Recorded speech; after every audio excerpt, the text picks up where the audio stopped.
stunning award-winning documentaries. Why Stories on BBC World News.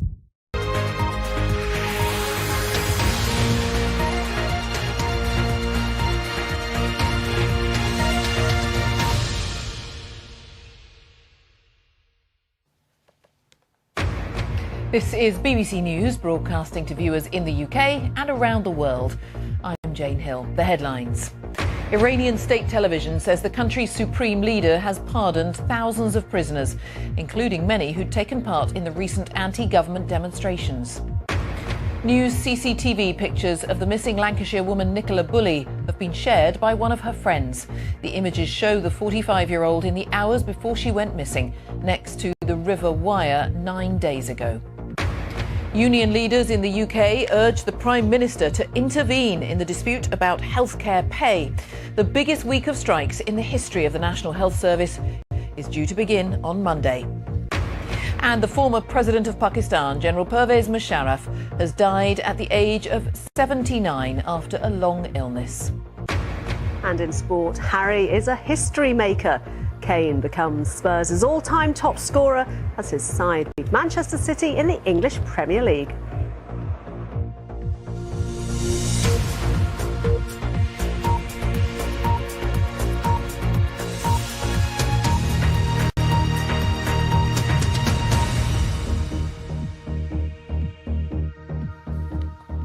Hello, welcome to BBC News. Iran's supreme leader is pardoning a large number of prisoners, including some people arrested in the last few months of protests. The pardon by Ayatollah Khamenei comes on the eve of the anniversary of the Islamic Revolution in 1979, a date on which he regularly offers an amnesty to some prisoners. But the Iranian state media says it does exclude people facing charges of spying for foreign agencies, murder, or destruction or arson of state property. Well, Taraneh Stone, who's from the BBC's Persian service, has been giving us more details.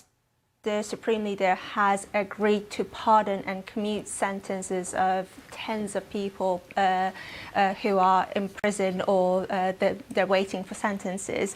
The letter from the judiciary said that a considerable number of people who were arrested and imprisoned in relation to the recent protests are among these people.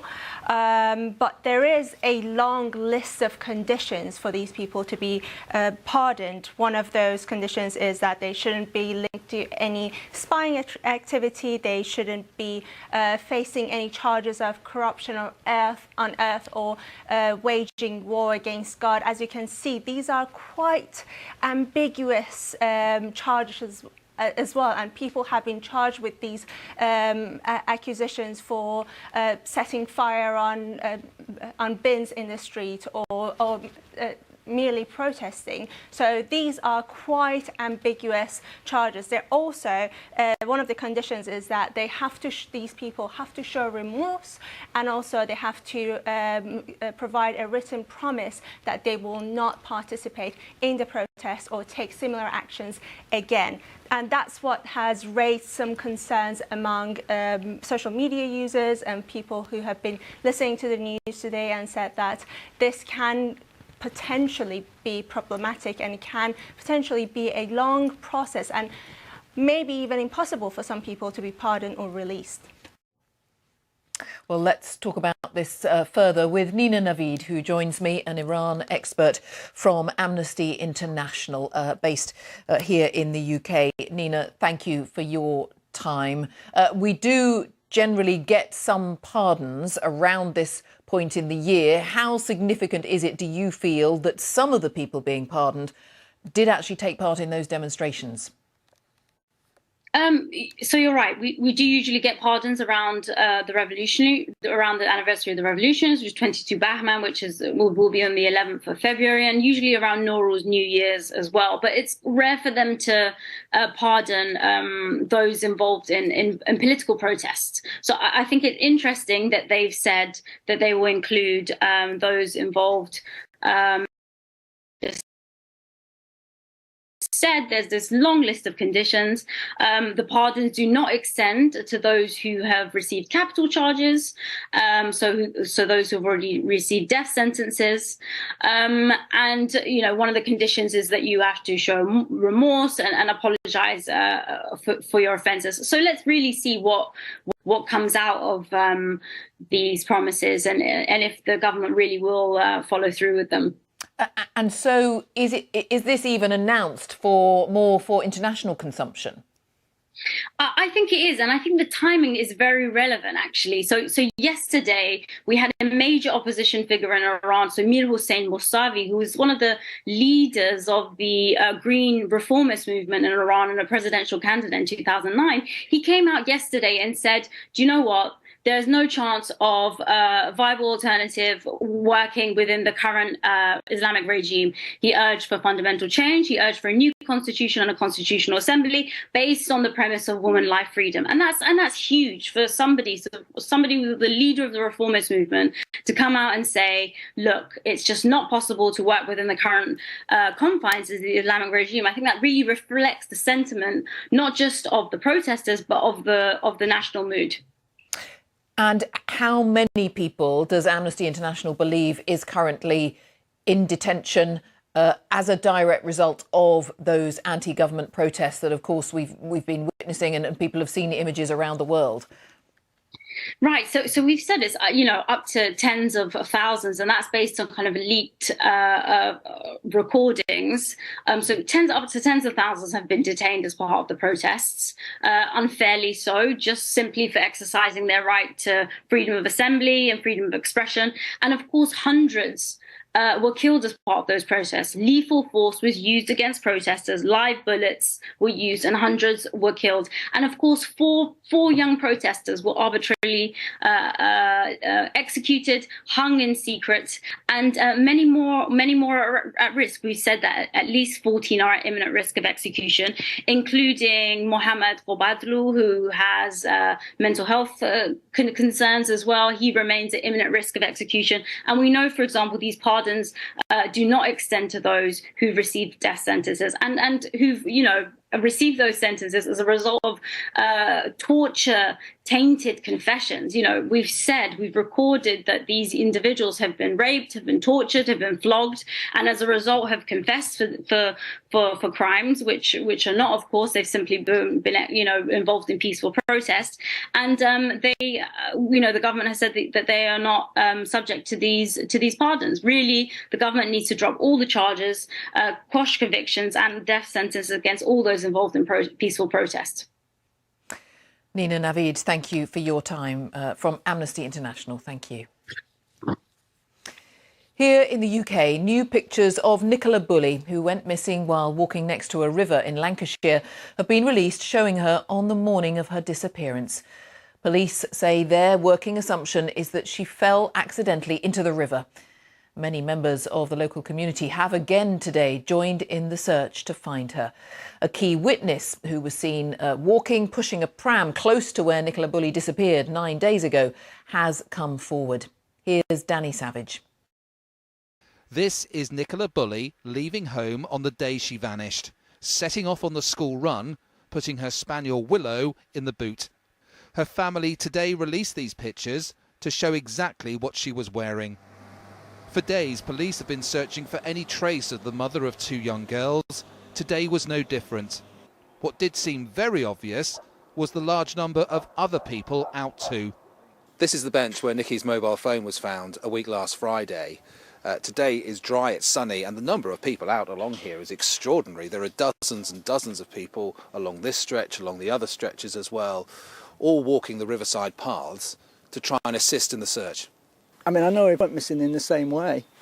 I would be expecting people to go looking. Do you understand what I mean? I would really want there to be a search party. It was myself or my eldest we both take the dogs out on our own. If it was one of us that was in that situation, I'd hope the community did the same thing for us as well. And I just feel like everybody should be doing their part. She disappeared without trace. Police believe she accidentally fell in the River Wyre. But it's the not knowing for sure which is keeping people looking. Danny Savage, BBC News. Pakistan's former President General Pervez Musharraf has died following a long illness. He was 79. President Musharraf seized power in a bloodless military coup in 1999 and served in office for 7 years from 2001. At the time of his death, he was living in exile in Dubai. Let's discuss his legacy with Hussein Haqqani, who is a former ambassador for Pakistan to the United States. He's now director of the Hudson Institute for South and Central Asia, a think tank based in Washington. Thanks so much for joining us. Your view, sir, on the legacy of Pervez Musharraf? For his admirers, General Musharraf was the man who brought some semblance of stability to Pakistan in the aftermath of 9/11, when he leveraged Pakistan's position by realigning with the United States. For his critics and opponents, which are numerous as well, he was the man who overthrew the constitutional order, promised to bring democracy to Pakistan, stabilize its economy and end terrorism, and failed on all three counts. Failed on all three counts. And talk to us, if you could, about the role of the military and was it augmented under his period?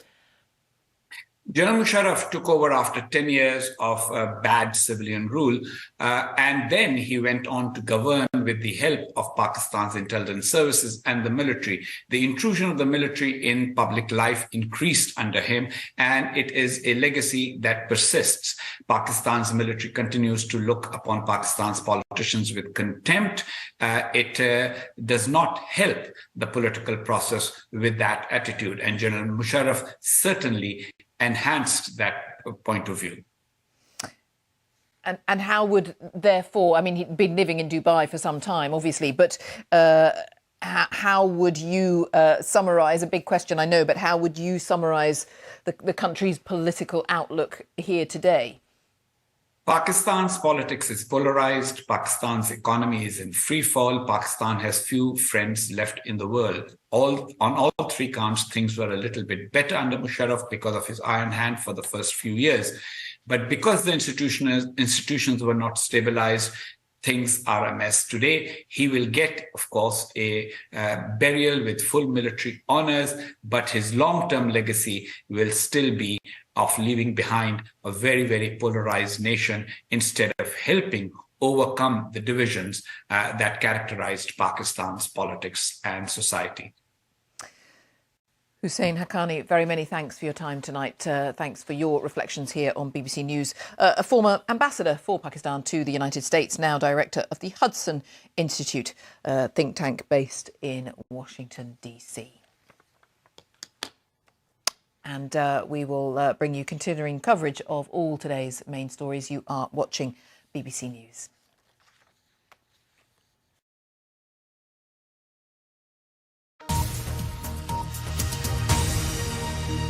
This is BBC World News with the latest news and results from around the globe. Sport today.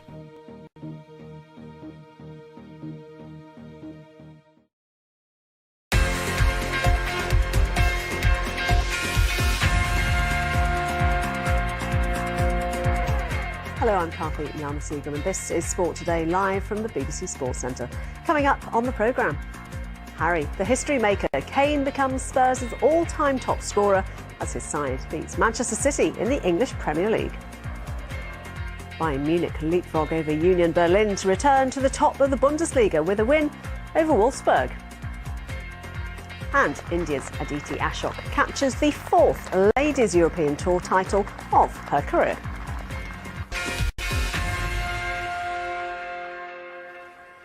Hello there, welcome to the programme. Harry Kane became Tottenham's all-time record scorer, surpassing Jimmy Greaves as his 267th goal for the club dented Manchester City's title ambitions at Tottenham Hotspur Stadium. The England captain reached the landmark.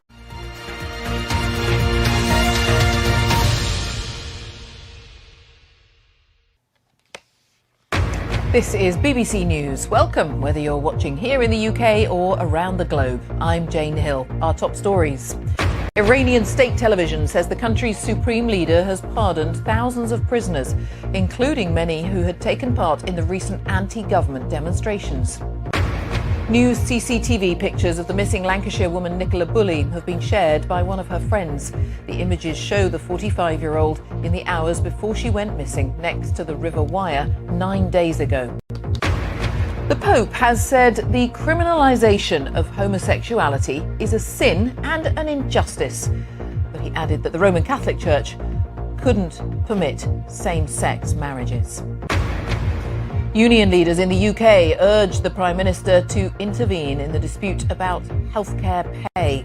The biggest week of strikes in the history of the National Health Service is due to begin on Monday.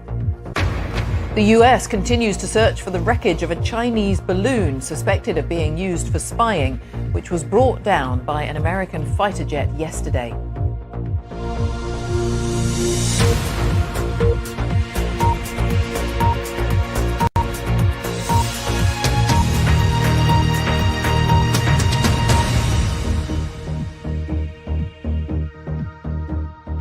Hello, welcome to BBC World News. Iran's supreme leader is pardoning during the past months of protests. The pardon by Ayatollah Khamenei comes on the eve of the anniversary of the Islamic Revolution in 1979, a date on which he regularly offers an amnesty to some prisoners. But the Iranian state media says it does exclude people facing charges of spying for foreign agencies, murder, as well as the destruction or arson of state property. Well, Tehran Stone is from the BBC's Persian service and says those people being have several conditions attached to their release. Well, what is the background of these pardons, and is there anything unusual about them? I've been talking to Nina Navid, an Iran expert with Amnesty International based here in the UK.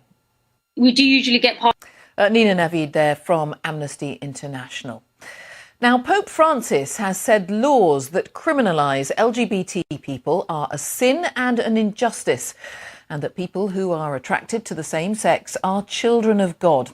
The Pope made the remarks on a plane journey while returning from his historic visit to South Sudan. He said it's not right for some countries to still outlaw same-sex relations.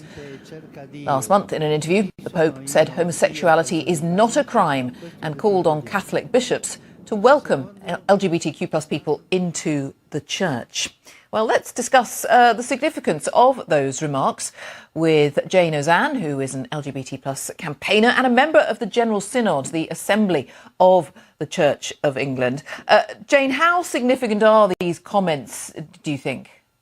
Well, Jane, I think they're very significant. I'm not a Catholic. As you've said, I'm an Anglican who's part of the Church of England's General Synod. But for the leader of the Catholic Church, that global huge body, to come out and say, look, this is not a sin. These are real people. These are people who are loved by God is quite a long way away from the harsh rhetoric we've had over the years.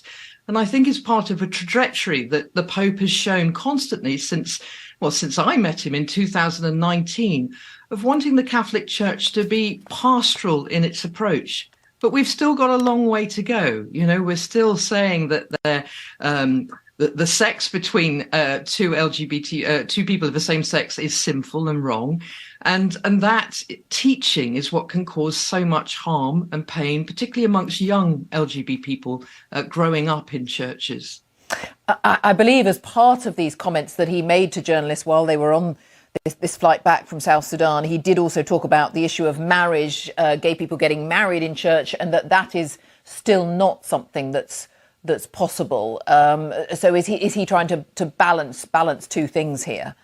Yes, he's wanting to have it all ways. In fact, I think the Archbishop of Canterbury, who was on the plane with him, would be in the same boat there. You know, they're trying to be, quote, LGBT friendly, but at the same time saying, well, you're still actually second class. You can't get married. You can't have sex. You can't be, in a relationship that we'll bless.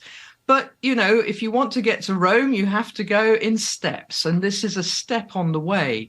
I think, if I may, one of the most important things is they had with them the moderator of the Church of Scotland. And he, of course, blesses and performs marriages of LGBT people. And so to be in communion with him, to take him with them on the journey, that too was a strong signal that he was prepared to be with other Christians who hold deeply different views and who are far more progressive in their approach to the LGBT community. Yes, really interesting. And exactly as you say, yes, he was there with the Archbishop of Canterbury, the moderator of the Church of Scotland, and Justin Welby, the Archbishop of Canterbury, noted that the Anglican Church has its own internal divisions over the issue of gay rights. It's very much a continuing conversation, debate, whatever word we want to use. But is your thought fundamentally that being this as frank as they could be is still positive, is something of a step forward? It is a step forward. You know, we've moved away from telling us that we are completely disordered and that we should be shunned by the church. Both the Archbishop and the Pope were at pains to say that we are children of God and should be welcomed. But we have got a long way to go with seeing that work out in practice. And we have the General Synod next week where we'll be debating this. The critical thing, I think, is whether we learn to accept that people have differing views on this and to respect Christians like myself who believe that God blesses me and wants me to celebrate the love I might have for another woman and who I might want to marry. Jane Azan, thank you very much. Interesting to hear your perspective. Thank you. Thank you. You're watching BBC News.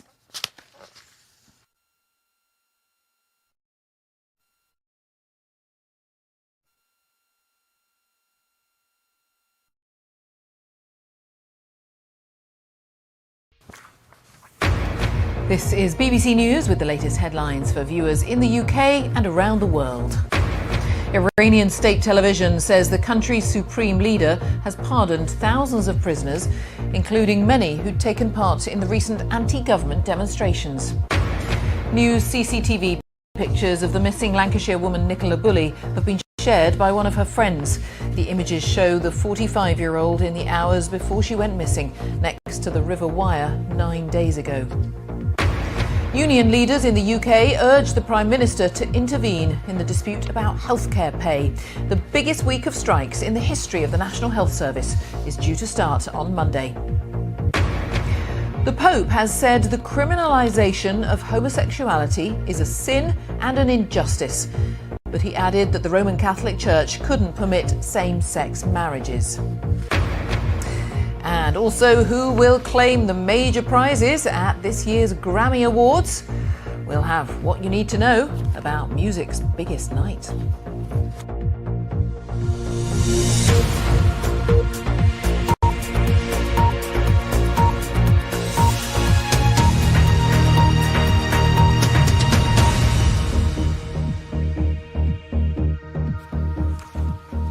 Hello, welcome to BBC News. I'm Jane Hill.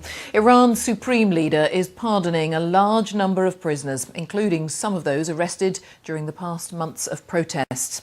The pardon by Ayatollah Khamenei comes on the eve of the anniversary of the Islamic Revolution in 1979, a date on which he regularly offers an amnesty to prisoners. But the Iranian state media says this amnesty does exclude people facing charges of spying for foreign agencies, murder, or the destruction of state property. Tarane Stone is from the BBC's Persian service and says those people freed do have a number of conditions attached to their release. Or released. Well, I've also been talking about these pardons to Nina Navid, an Iran expert from Amnesty International. We do usually get against all those involved in peaceful protest. The latest there from Amnesty International following those pardons there in Iran. Now, in the UK, the family of Nicola Bulley, who went missing while walking next to the River Wyre in Lancashire, have released new images of her on the morning of her disappearance. Police have said their assumption is that Nicola Bulley fell accidentally into the river. Many members of the local community have again joined the search today for her. A key witness who was walking with a pram close to where she disappeared 10 days ago has now come forward. Here's Danny Savage. Danny Savage reporting from Lancashire. The UK government and the health unions remain far apart on the eve of the biggest health workers' strike so far in England. The two sides remain deadlocked as nurses, paramedics and physiotherapists. Our political correspondent Jonathan Blake has more. Jonathan Blake reporting from Westminster. Well, the former UK Prime Minister Liz Truss has blamed what she's called a powerful economic establishment, as well as a lack of support from the Conservative Party, for her downfall. Liz Truss was forced to resign as Prime Minister after barely 7 weeks, after her package of tax cuts caused panic in the markets and the pound dropped to a record low. The former Conservative Cabinet Minister David Gauke gave us his view on her newspaper article. David Gauke, well, I've been talking to Henry Hill, the deputy editor of the website Conservative Home, and asked him whether David Gauke's assessment of that article was fair. Essentially, yes. And the way you're describing all of that, even you know, is it quite bitter? I mean, you're using the word battle, and is it a bitter fight already? There are deep each other. Henry Hill, deputy editor of Conservative Home. Pope Francis has said that laws criminalising LGBT people are a sin and an injustice, and that people who are attracted to the same sex are children of God. To the LGBT community. Jane Ozanne talking about those comments made by Pope Francis. 3 children and a young woman have died after a boat carrying more than 40 migrants from Turkey capsized. It sank off the Greek island of Leros, according to Coast Guards. Search operations are continuing but are being hampered by strong winds and choppy seas. 41 survivors were rescued, including 6 children. US Navy divers have been working to recover equipment from the Chinese balloon that was shot down off the coast of South Carolina.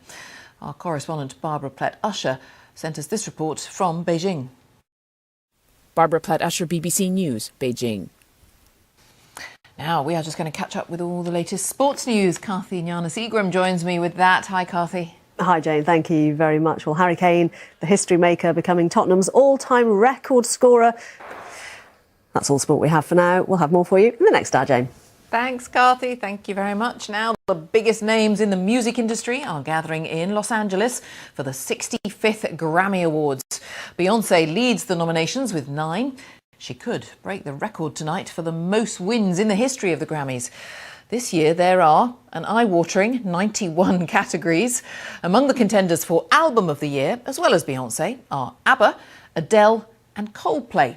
I've been talking to Jem Aswad, who's deputy music editor at Variety, and he told me that though there has been a decline in TV audiences for these award ceremonies, the Grammys are still the peak achievement in the industry. You know, that shows how much it means. Jem Aswad and more from Los Angeles as the night progresses, I'm sure. More from the Grammys to come. Thanks for being with us. You're watching BBC News.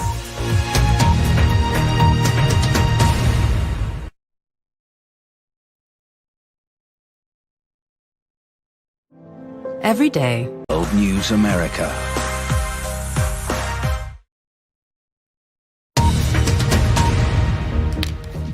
You're watching BBC News. I'm Jane Hill. These are the headlines. Iranian state television says the country's supreme leader has pardoned thousands of prisoners, including many who took part in the recent anti-government demonstrations.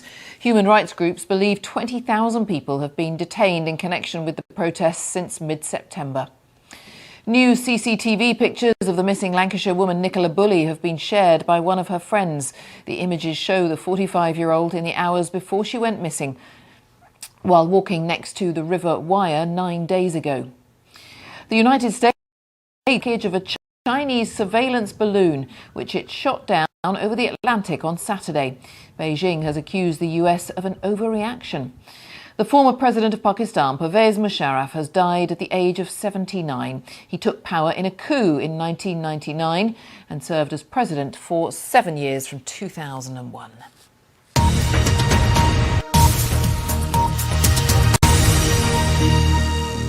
Now on BBC World News, Bettany Hughes heads to the desert-like plains of Gobustan before heading north to Shaki, an important stop for merchants travelling on the ancient Silk Road. Wonders of Azerbaijan.